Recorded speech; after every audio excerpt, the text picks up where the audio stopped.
Welcome to my Hebrew channel. I'm looking at Ruth 2, verse 11, and this is the response on the part of Boaz to what Ruth has asked him about why are you being so kind to a stranger and so forth. So, verse 10, mostly what Ruth was saying, and now we get back to mostly what Boaz is saying, and it's basically a full report as to what he has heard. So just a review, almost all the information we have in here. We already know when we read the story, but Boaz is now giving his side of it. There are a couple specialized, there's a specialized verb structure that we will see here. And also at the end, there's sort of a much idiomatic thing that is a little bit difficult to translate, but it is as part of the Hebrew idiom. So it's how Hebrew says things like that.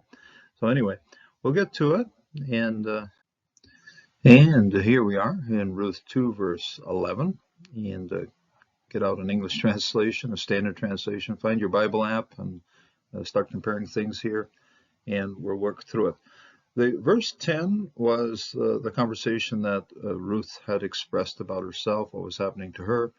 And at the end, she says, Va'anochi no kriya, and I am a stranger. Okay, why are you so nice to me? Because I happen to be a stranger. And now Boaz here, Boaz gives a response. Okay, ya'an, and he answered, he responded. Dip back a little bit into the first chapter where this word is first used, ya'an. It's used in a much more stronger sense there, but it does have that background to it, I would say, of giving testimony of something that you know for sure. Okay, so he answered, giving testimony. He answered something he knew for sure. Okay, so ya'an, he's answering up, but he's answering up in a very firm manner. So Boaz is answering, Va Yomer, and he said, a nice Mil El accenting on this. Good to see when it works like normal. This is a normal use of it. Va Yomer, he said, Lach, to her, Huged, Hugad, and this happens to be in the Hebrew way of understanding verbs, happens to be hofal. In other words, passive. It has been told, it has been reported. This particular verb is based on a preposition negate, to be in front of. So you take the negate to stand in front of somebody. You see it in Genesis 2 when you have etzer ket negdo, the one who stands in front of him. Okay, so negate. So standing in front and giving a report. So it's a personal report that's given face to face. And you take that and you're repeating the root. No, they're very similar. Huged, Hugad. That is a setting in here. I think I remember that from previous teaching. And the matter of repeating a root is to give it emphasis. Okay, it has been amply reported. It has been amply told to me. Okay, it's been extensively told to me. And in this kind of repetition of a verb root, the first one usually will be an infinitive version of that particular root. So hofel in infinitive, hofel as an indicative, but being hofel, and hofel comes to us through the kibbutz. Okay, the kibbutz is telling us we're dealing with a hofel here. So the u sound. Okay, huged, hugad. It has been reported. It has been reported face to face to me. And you start with the infinitive, that is to report, okay, or has been reported. So you started out with the infinitive, finish it with the passive here, and the whole matter of being repeated is tells us it's intensified.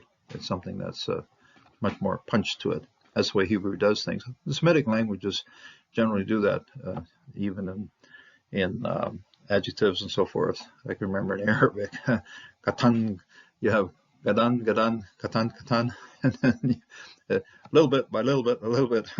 remember that one very well because they were signaling us onto a ferry, and the man was there with Arabic. I think he spoke Hausa, but he was using Arabic to point his son to the ferry. So, katan, katan, gadan, gadan, and hugad, hugad. Okay, reported, reported, to report, to report.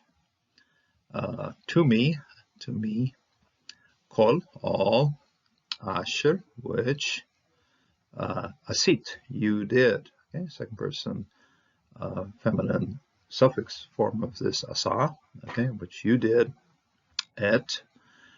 This looks like a direct object marker, but it is actually with the preposition with. The vowel pointing will be the same, I guess. So et hamotech, with your mother-in-law. So hamotech, the mother-in-law.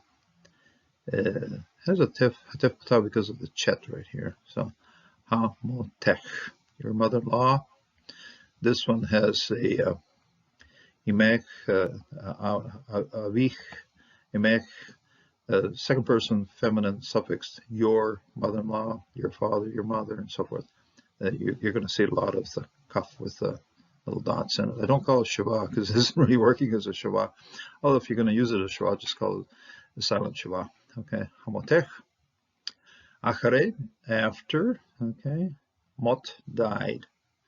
Ishech, that is your husband. This would be malon. After your husband died, mot emech. Va ta'ash vi, and you abandoned, you left.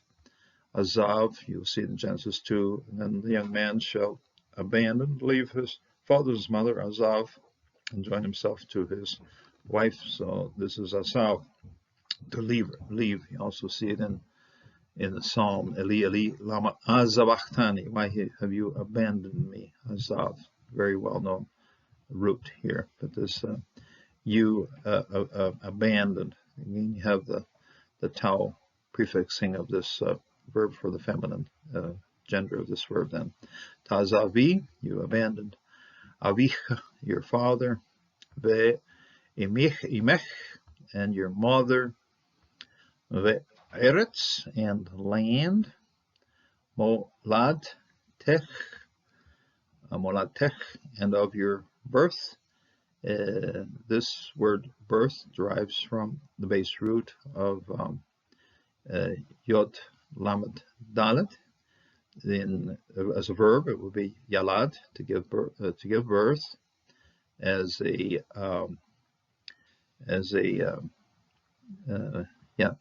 noun, it's a yeled, to be a young child. Okay, to be a child, and here it's just simply of your birth. The mem here bumps this up into a full out noun. Okay, so now mems, if you look in the mem section of your dictionary, you can find a whole lot of words there that start with mem. Why? Because the mem is taking a verb, bumping it up into a noun. So of your birth, the place where you were born. Molad tech, moladech.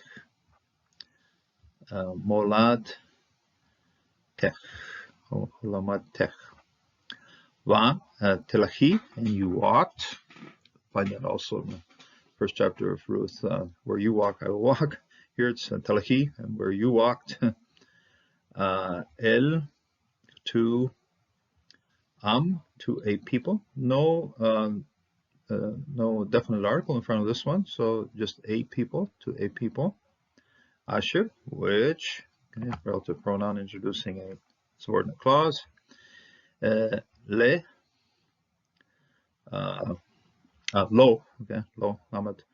Okay, I was thinking of this thing as a preposition already, but no, it's a negative particle right here. Lo, yadat, lo, yadaat, in which you did not know. Okay, which you did not know. A well-known root here, yalad, yod, dalet, ayin, to know something, and which you did not know. This is, you had no personal experience, okay, which you did not know. Yadat. Timol, until or before, and we're getting into what we call a temporal condition here. This is very much an idiomatic expression right here. Temol before shil shilshom. Shilshom. Uh, Seems it very much sounds like, sometimes things sounds like shil shom. Okay, 3 days, third day out. Okay, and some of the translators or something pick up on that day before yesterday. Um, we shouldn't really be strict as to the time here, but what it does mean, just a little while ago. Could have been 3 days, could have been more than that, but a brief span of time. This idiomatic expression appears a few times in the scriptures and in the very same, used in the very same manner, just a short time ago. So the best thing is just leave it general. Just say which you did not know until a short time ago. So, and the verse ends here. We have a siluk, and the sof pasuk is very well hidden behind the shaloshom. There's a little stain on our ancient document here, and then verse 12 begins right here. Yeshalem Yehovah Pa'al Balech. So again, very beautiful passage here of Boaz responding and telling Ruth exactly what he knows about the situation. And what we can see from this is that Boaz was a well-informed person. He would see very clearly. He had probably interviewed very extensively, face-to-face, all the women that had greeted Naomi on the way into town. And he knew very well what was happening. He knew exactly what was there. And so he knew beforehand she was a Moabite. He knew all about the death of the husband, knew all about the caring that Ruth had given to her mother-in-law, knew all those good things. It tells us something about what's happening here. People who are well informed, who understand very clearly what stands before them, they generally will also make the most wise decisions. So it does tell us something as to how we must organize our lives, be well informed when you have to make important decisions. So very beautiful story here. Boaz is going into this situation with his eyes open, with his heart open, obedient to Jehovah, but also knowing very well what has happened, and in the end also understanding very well what he should do to help resolve this difficult situation of a pair of widows who need a lot of help and who should be cared for. So may God also bless you, and may God also give you eyes that are open to looking at what is happening in your life, and so define your life on the basis of what you can learn, and then apply God's principles to how you live your life. So God bless and God strengthen you in this day.